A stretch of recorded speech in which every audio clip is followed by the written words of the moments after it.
This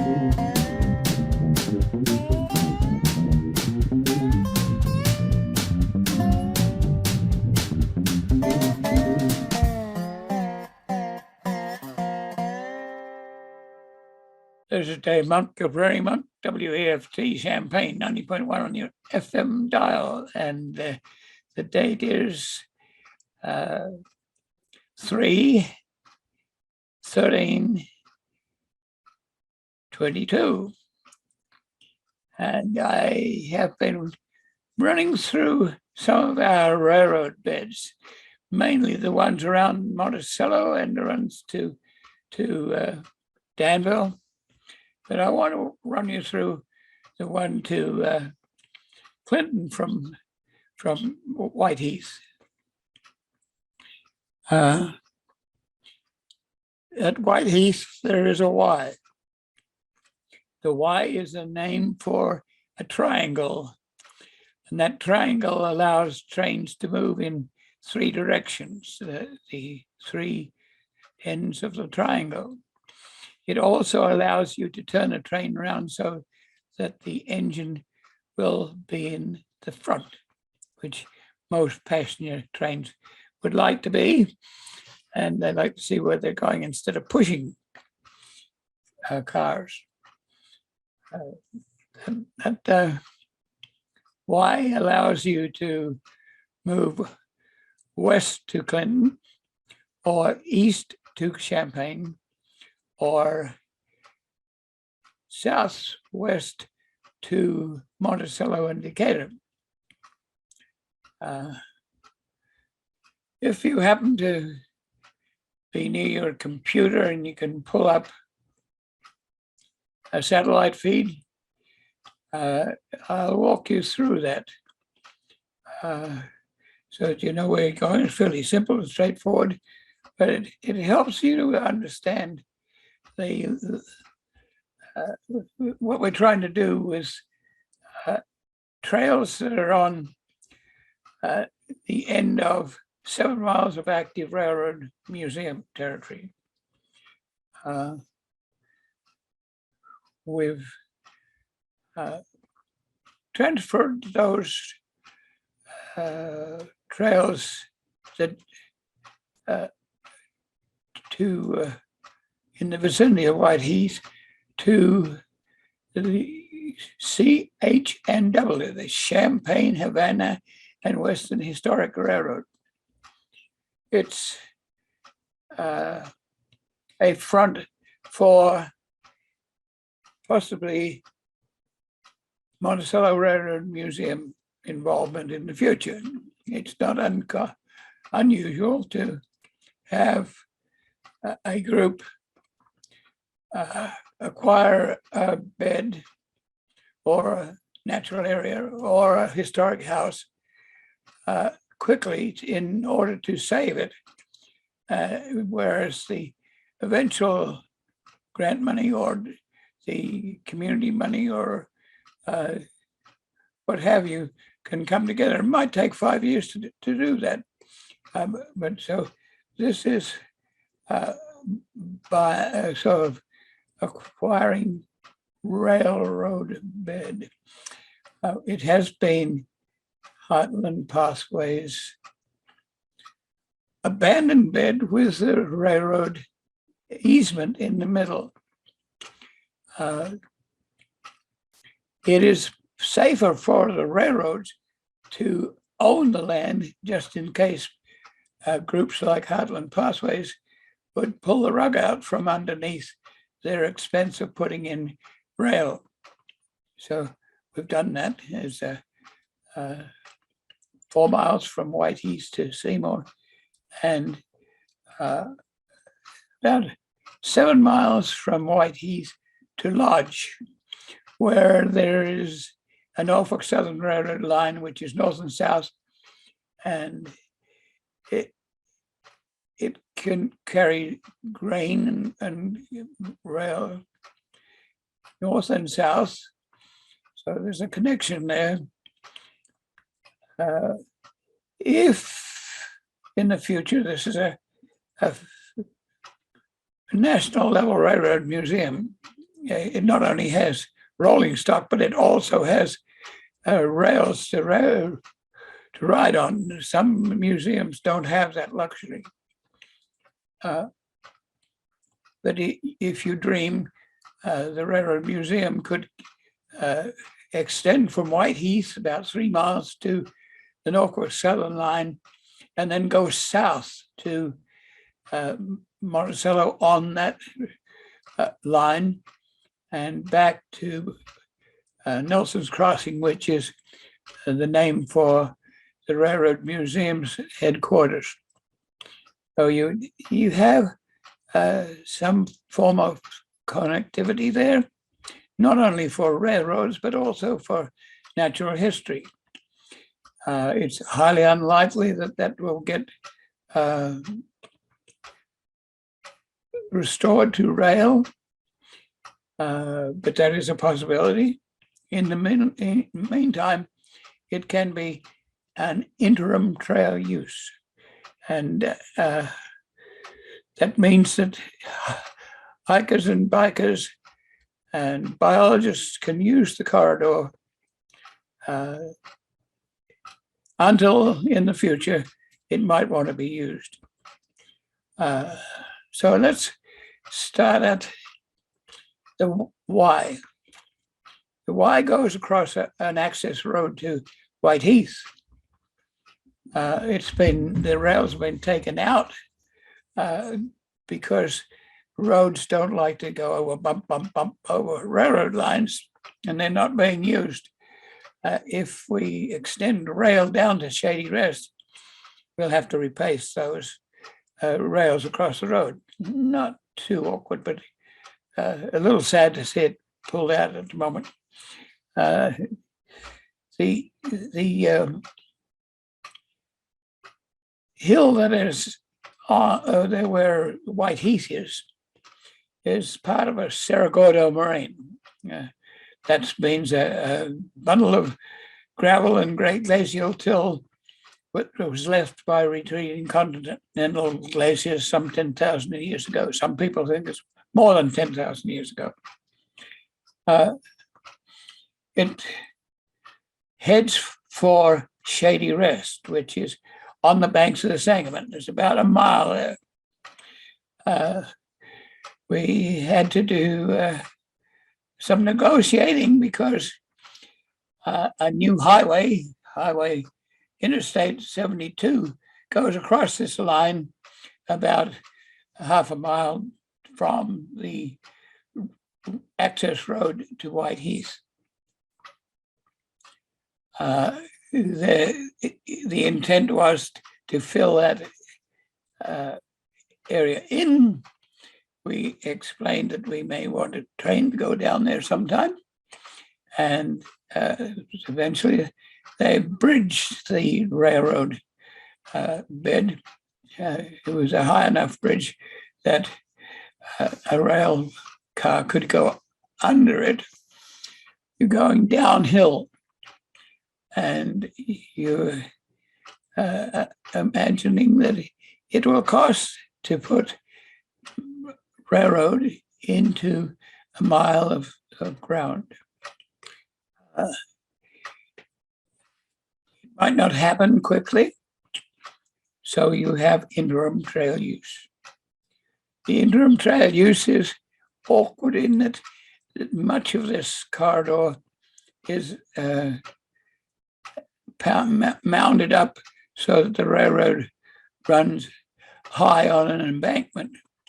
It's very hard to put a rail trail with an active line.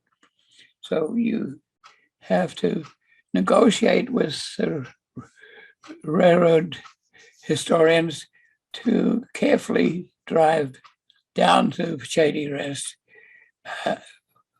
in a situation where there are visitors who might walk down that railroad line. They've been doing it for centuries, and they're not going to stop now. The deer are there. They look at you like they own the territory. And so we were hoping that a train that goes down, a historic train, it probably wouldn't be a heavy steam engine, but rather a historic diesel engine. It's a little lighter weight and has bogies that spread the weight. And you go down on the embankment, and maybe we have to have concrete ties because we don't have any trees left. And concrete ties have some advantages in that if they're mixed up with silicates that come out of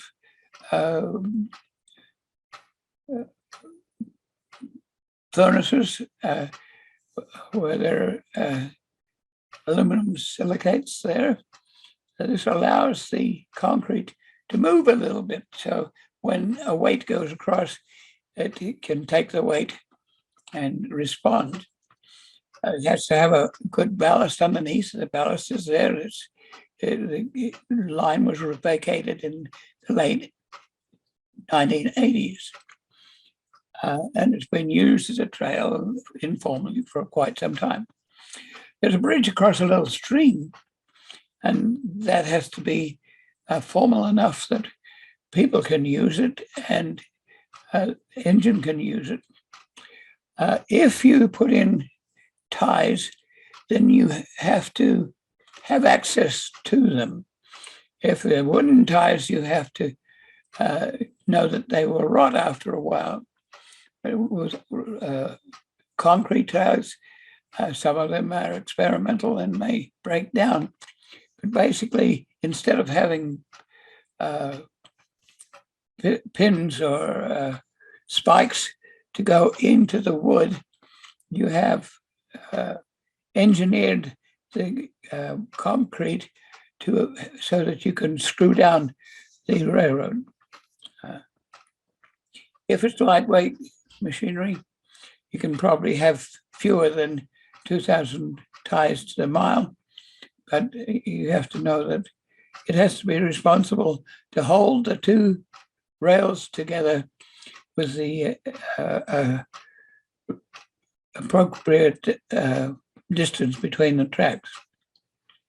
The bridge has to be verified to make sure that by bridge people that this is a responsible bridge. It's coming downhill, so there's always the problem that an engine might be taking one or two cars and might continue through. Well, it's quite possible it can go over a truss bridge. Kind of interesting. Mrs. Price, who owned the land adjacent, really wanted to see that bridge saved, and many others want to see it saved too. It goes across the Sangamon River, which has some tributaries nearby. One comes in and the water in flood time can come up almost to the bottom of the truss bridge. The truss bridge has been has had railroad ties on it, but we've put other railroad ties between the ties so that you don't freak out by having to walk across a height that you're not used to walking across or riding across. Usually the riding doesn't bother because people don't really see it quite the same way. It's got a large approach trestle from the other side. So if the engine goes down to Shady Rest, it would stop. You may have a siding there. So that's what they used to have. So one train could pass another, and trains used to stop there and take in water. That got to be a little bit of a problem because if you're going downhill into the valley of the Sangamon River and you have a loaded freight train, then you're going to have to, if you stop for water at the river, you're going to have to huff and puff up the hill. And sometimes that wouldn't happen. And that meant you had to break the train in two and take half of it up to the top of the hill and then come back and pick up the second piece and join it to the first base, and that would take all day. So that problem has been solved some by installing a pump, a well at the top of the hill at White Heath. The little stand is still there, and you could put water in your steam engine high so that you didn't have to stop at the valley. You could get up speed, and the momentum would take you across the Sangamon River and up the hill. There are engine drivers who have had to huff and puff their way up the hill, so not easy. If we go down there, we'll stop, and we hope that sometime we'll have a Chautauqua. It's a subdevelopment that was put together when it was thought that there would be a small village there. It's 30 acres, and it's been surveyed for plots that never existed. There are a few houses, and there's a road that goes out to a shady rest road and gives people escape another way of getting into the corridor. So people don't actually have to walk down the corridor to get to Shady Rest. Shady Rest is wonderful. It is bottomland forests running against the Sangamon River. They used to have about 10 little huts where you could rent and go fishing or just enjoy the landscape. There were 3 houses, and there's still one house owned by Rocky Green Arch, and he has permission to have the house for as long as he lives.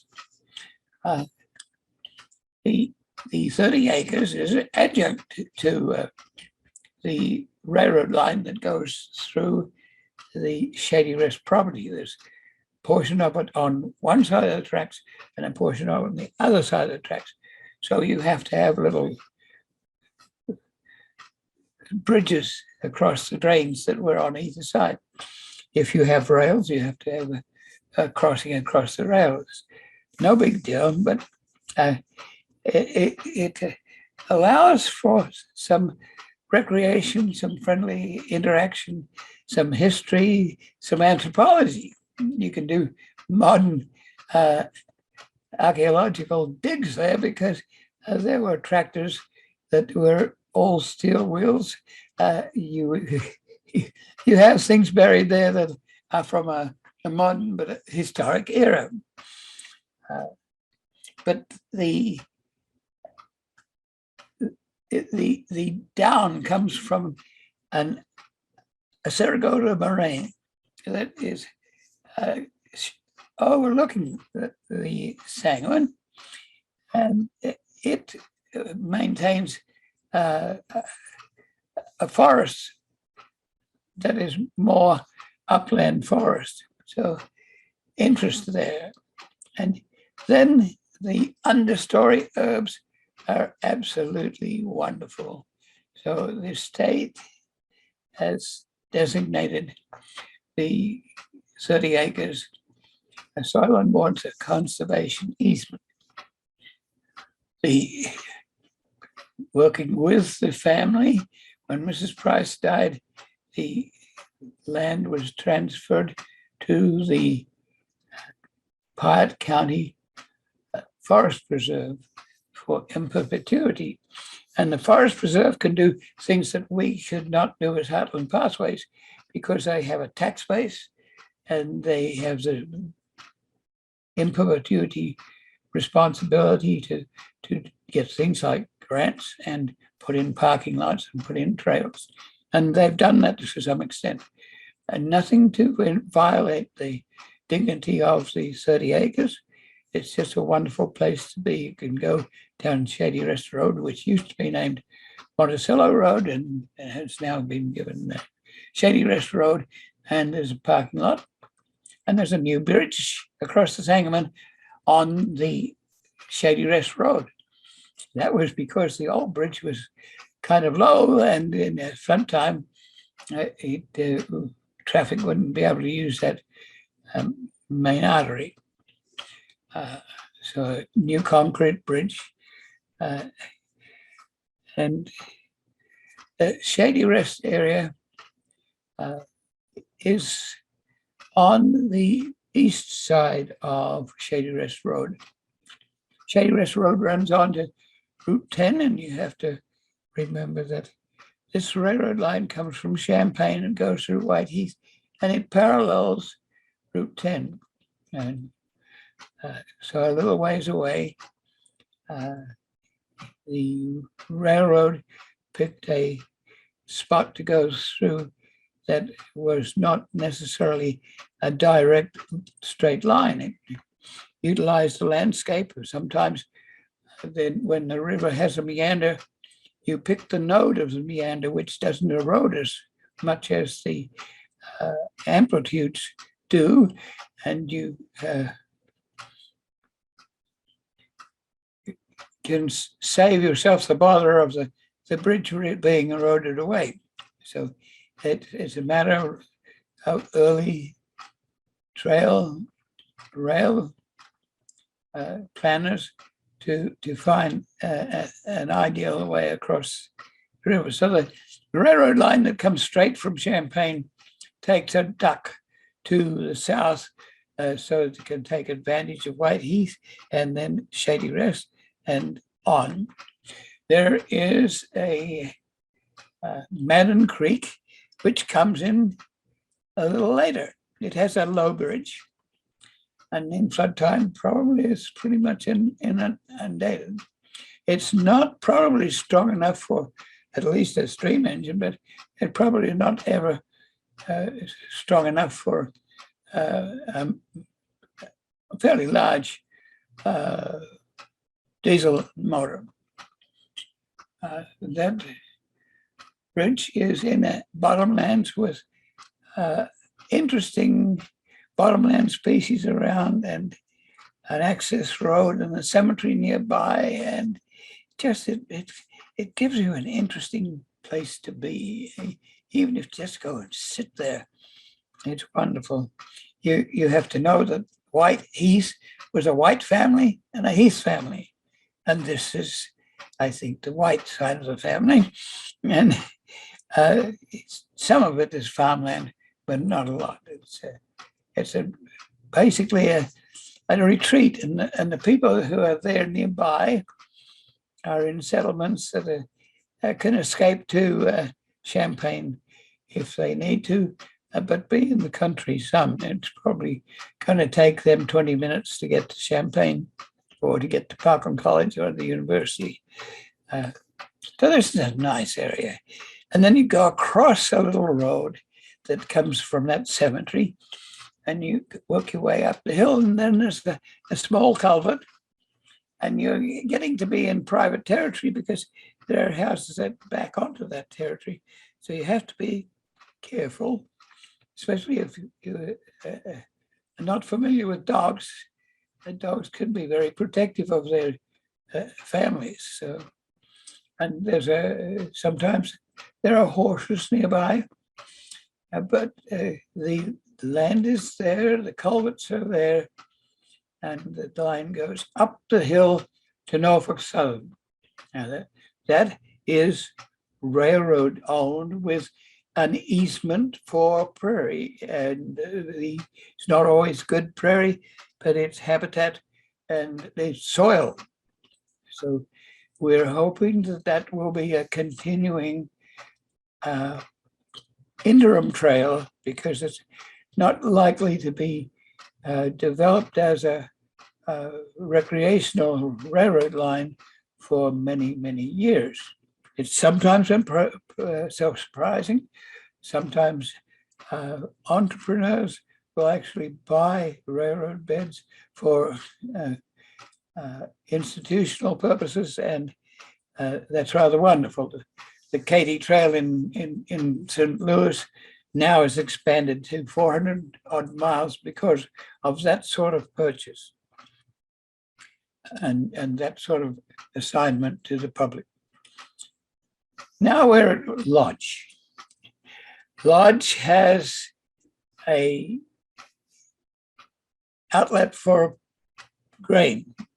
It's mainly a concrete circular lodge elevators, but there's also a little wooden elevator. And we kind of cherish the fact that there's a wooden elevator of the last era. It's small. It has large beams in it, and it housed grain till the concrete elevators took the role for doing that. And much of the grain goes directly to super elevators. Now, some people have bought pieces of the land there. If we have a trail, we have to negotiate with those people. And then we go on, and the line tends to move away, or rather the road tends to move away because the rails were usually first. And so it's the railroad is paralleling Route 10, but they're separate and half a section apart from each other. You're looking at a flatland, an outwashed plain. You have to remember that the moraines with the accumulation of glacial till and gravel were a little higher. And this is where the water melted from glaciers and created a swampland that is very, very flat. So you're in flatland. If you're on a rail trail, this is not the sort of place where you can get your jollies out of running up and down a hill or turning around a corner or whatever. It's a little straight. So you have to get used to looking for minor details, little non-attacks that have survived, and plots of prairie, and you're adjacent to the roadside for a little while, so you have roadside ambiance. This needs attention. This needs the invasive trees removed, honeysuckle and olives and other trees that don't belong. And then the railroad turns west where there was an elevator. So there's a little bit of extra space there. And it's very tempting for the farmers to take the space between the farm and the ballast on both sides, but leave the ballast there, recognizing our right for the ballast and believing that it's mainly for a trail, not realizing that our number one objective is to preserve the dignity of the remnant prairie that's in that ballast area where the railroad was built linearly and the ballast was retained on either side. So we're a little disappointed that some of that has been dug for corn and soybeans, but it's only for a few years. So we hope that the soil has some of its natural beauty. It's humus of probably about 10 inches, and organic matter down to perhaps 4 feet. We go past Incumbraça. Incumbraça is where Portuguese people from Brazil have taken land which is very similar to their own in East Central Illinois. When I talk to the families, I sometimes have to talk to the children because they understand English and they have to interpret to their parents. The people who have serious interests, to the extent that at Onaga, they have an elevator which they own and trains which they own. So this is modern commercial farming. You have to think about it. It is usually in large areas so that there's an efficiency of size. So our railroad line is somewhat in jeopardy because there are people who want to buy land on one side and on the other side, and they want to go access across the railroad bed, and it gets in the way. So we're facing some of those problems at the moment. So we're now adjacent to land that is owned by a family that grows genetic corn and soybeans. So they are very cautious about our railroad bed, which grows a few weeds and a few trees. And so they not only farm to it so that they will have crop, not our native weeds, weeds being inverted commas, because these farmers have been getting rid of prairie for 6 generations in order to put in agriculture on very rich ground. And they drain it. So once it's drained, the trees can come in, but the drains help to get the water off quickly so that the crops can be grown. And the very best crops are on those soils.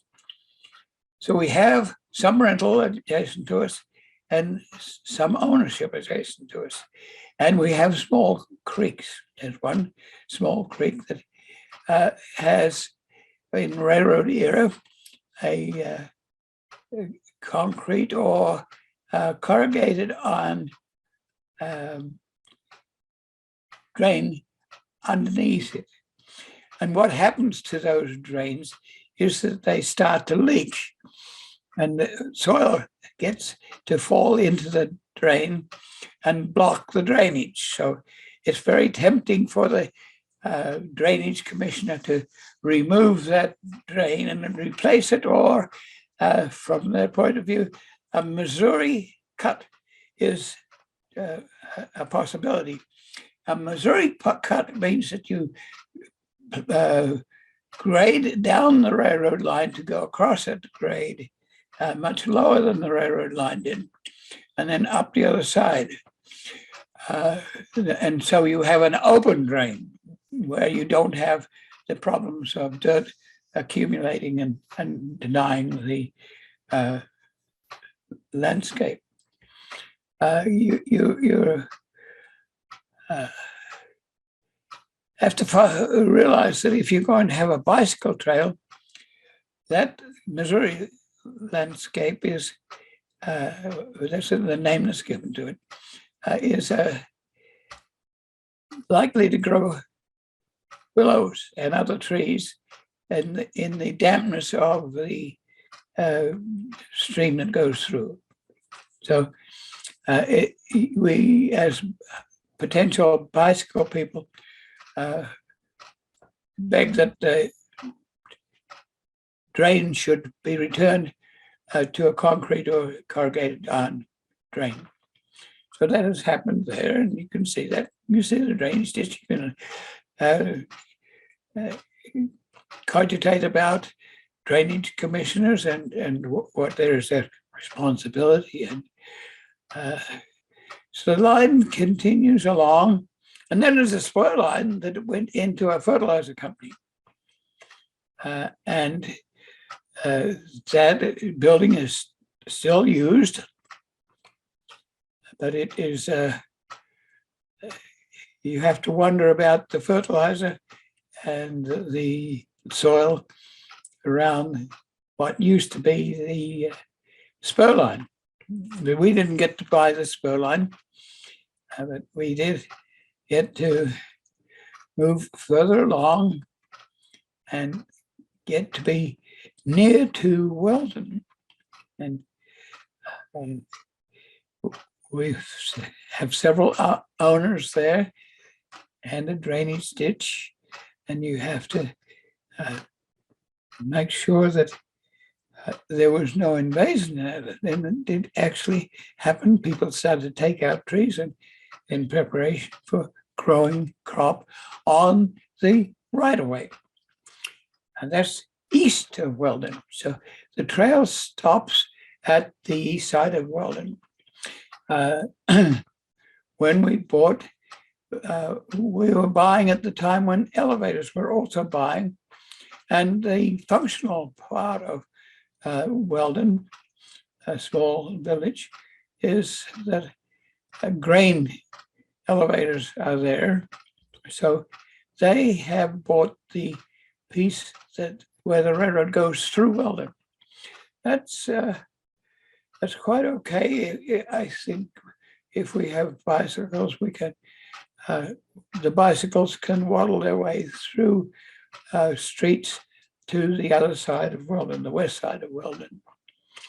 You have to know that when railroads go in, the town will tend to be parallel to the railroad line or opposite the railroad line. So those two formats, Weldon is the business district is parallel to the elevators, big elevators. Much of that grain no longer goes out by rail, it goes out by road. You have to think about the semi-trailers doing that. You have to know that the tax base on damage of roads that is made by semis is quite considerable. So, but it's relatively inexpensive, and actually the price of gasoline has been relatively low, and those trucks can take grain to super elevators like the Anderson grain elevator in Champaign, where they have 2 or 3 formal railroad beds where you can load 125 cars or even more. So the elevators are large, but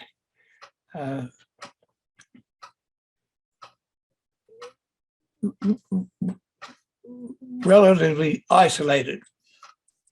The Weldon may have been on a high spot somewhat distance away, but when railroads go in, they often attract the town to the railroad line, and 60% of the original town were either employed by the elevator or by the railroad.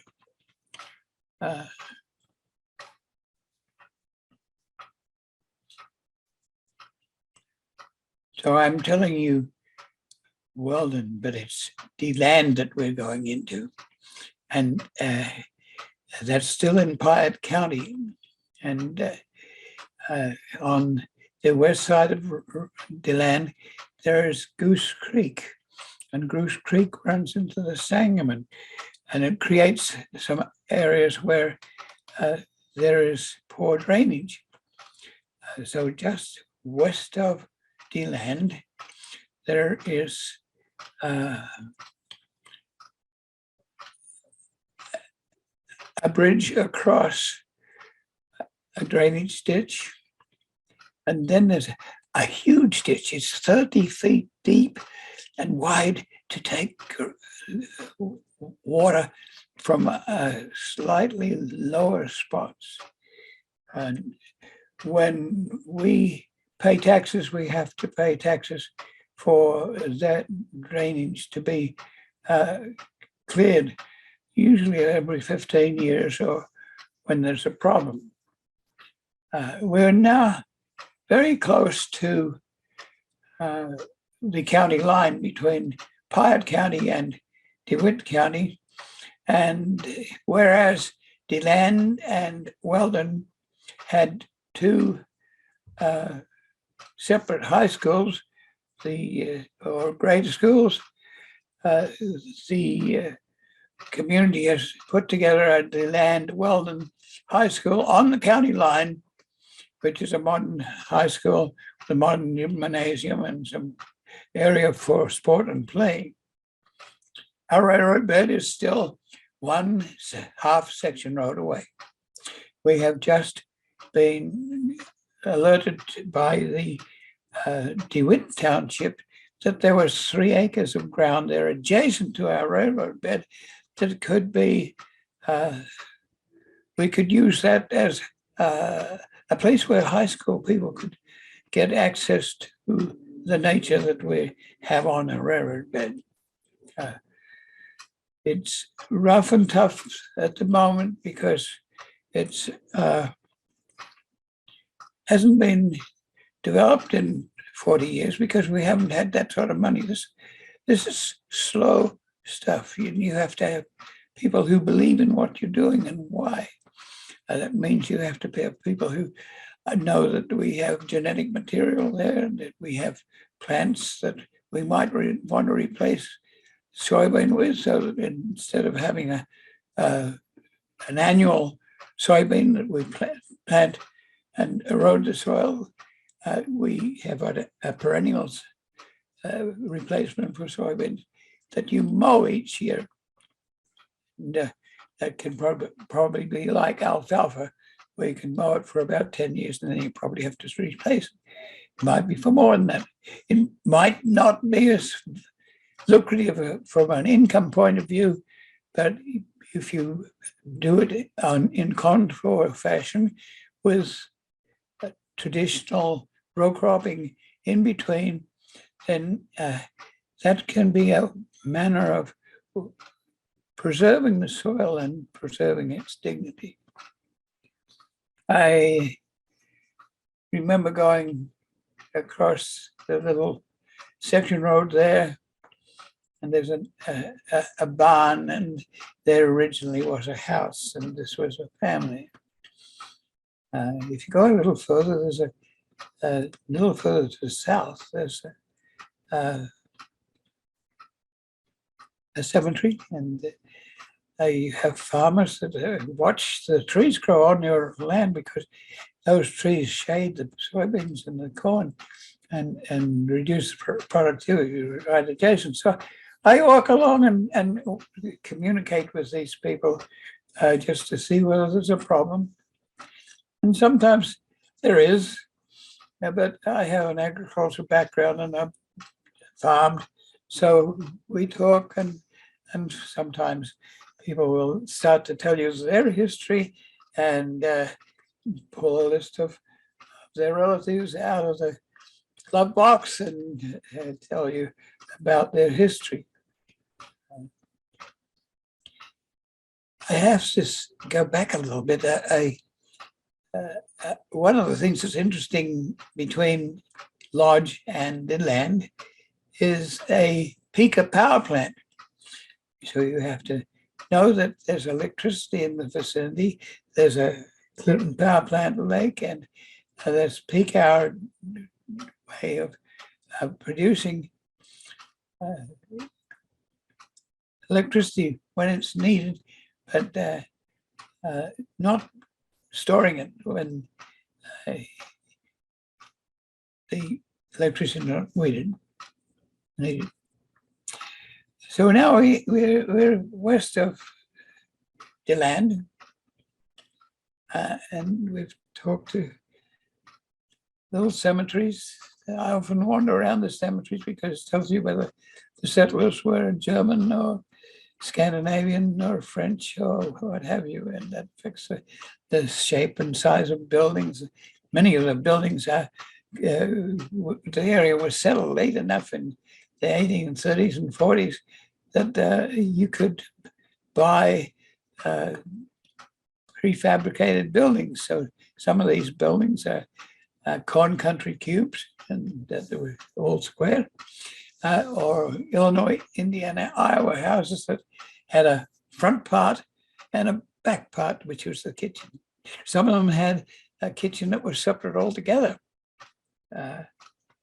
Some of them had chimneys on the outside so that the heat of the south would escape.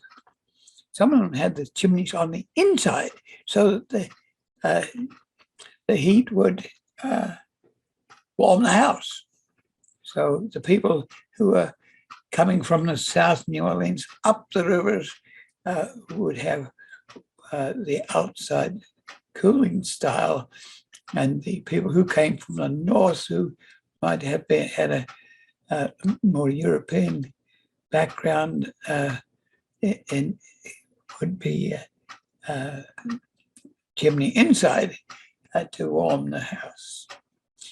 So we trundle along. It's kind of flat, been near to the high school. But now we're in DeWitt County. And you're in flatland again, and we bought this little 3-acre lot.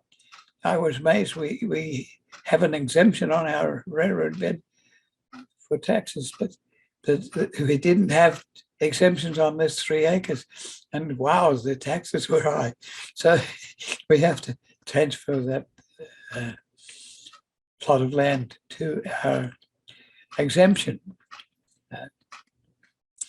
We're moving along further on the area. I'm concerned about problems of drainage. Are we blocking people's drains? And then we get nearer to the land. And this is a general area where at the moment the land on the north side and the south side of the corridor has been bought, and they would like to have contiguity across the railroad bed. So they're taking out a complaint for us to acquire that land. If that happens, we have lost the contiguity from Whiteheath to Clinton. So it's a problem for us. So we're having to go through legal battles. And that's kind of traumatic. And we're having to learn languages that we don't know about, and to meet deadlines we don't know about. So it's a challenge. We have to find a railroad attorney who can argue for us. So as we over the years have been talking about nonprofit agencies getting into action, this is one of the aspects that you have to deal with. You have to deal with the thought that farms that are being commercialized and we're losing smaller farm families. There's an economy of size. So they would like to have huge equipment that just can run across the railroad bed. And we're in flatland, so it's not elevated very much. You can do that. And so we have one invasion on the west side of Weldon, which is on a warranty deed. You have to know that warranty deeds are very good deeds. And we didn't expect that to happen. And we've had to have the area surveyed, because before we can go to the law, we have to have a survey of the site. And so it's very costly. So we're arguing that one too at the moment. So we're moving west, and we have, you can see from Route 10, a line of trees. Well, those line of trees are our railroad bed, and in there's not only the railroad bed, but there's vegetation, and some of the vegetation is up on the ballast. But we're hoping that the excitement of having a Kickapoo Trail, excitement of having a very publicly acclaimed trail in Monticello will encourage people to think about rail trails in the East Central Illinois. East Central Illinois is rather a desert for long trails. It's much easier to do this in the Appalachians or other places, because the land under that railroad bed is worth money for corn and soybeans. So there are some people who understand that there's a genetic value to what we're trying to save on either side of the ballast. And there are also people who believe that since we bought the territory, we have the right to do what we want to do with it. And even though they might not really enjoy what's there, we have the right to do it. Some people have the feeling that this is a place of danger. Your daughter will get raped, and your dog will get shot, and So there's all sorts of rumors, but often they're a facade for saying, I want a few more rows of agriculture, and those weeds that we've been getting rid of for 6 generations should go. This is wasted land. So we have not very many of that sort of attitude, but when commerce comes in from out of state, then they're not looking at this in a farming's commentary. Right there at Weldon, there was a farmhouse, which is kind of historic, and the son was putting siding on the house and fell off a ladder and died. So I'm very sympathetic to the people who actually have been invading our corridor. But that's part of being friendly and hoping that you can keep the bed that you own as a quitclaim deed. A quitclaim deed is where the railroads sell you their everything. Warranty deeds, which are very good, easements, which are not quite so good. That means that when you leave the rail, the nearby farmer can take back, or adverse possessions, which means that the railroad put in a bit of their railroad across the corner of a field and didn't even contact the owner. So that goes back to the owner. So we get the quitclaim deed, and we know what we have. We knew before we bought, but we were game to be controversial and do that. So we're in that sort of situation at the moment. When you come to the west, there's a river that has been dammed for the Clinton power plant reservoir. And you go down into a valley, and this is at Lane.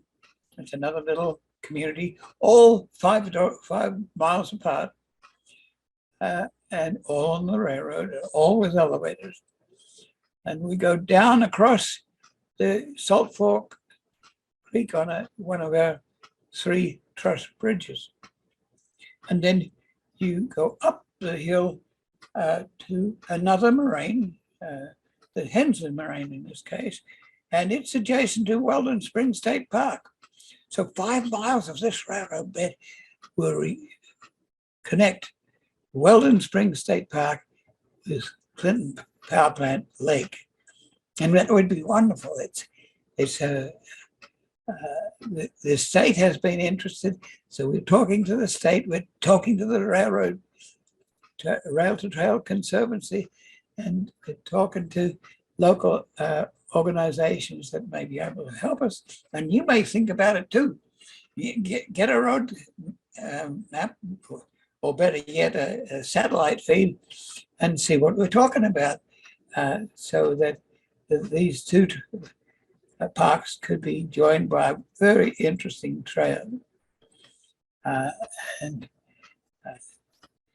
then we go up over the Hensley Moraine. Much of it is adjacent to Weldon Springs State Park, so we have accessibility there. We have some bridges, which took bridge ties that we had to buy, and then up to the hill and to the west side, or to the east side of Clinton.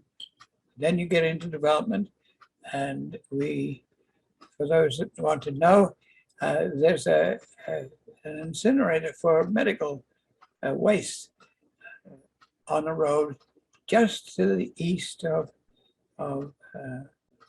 Clinton, and we finish there, and the rails start again there and service those industries, and for a main line that goes through and parallels Route 54. So if you're curious, take your car and go along Route 10 and then move in half a section and check out what's there and think about this as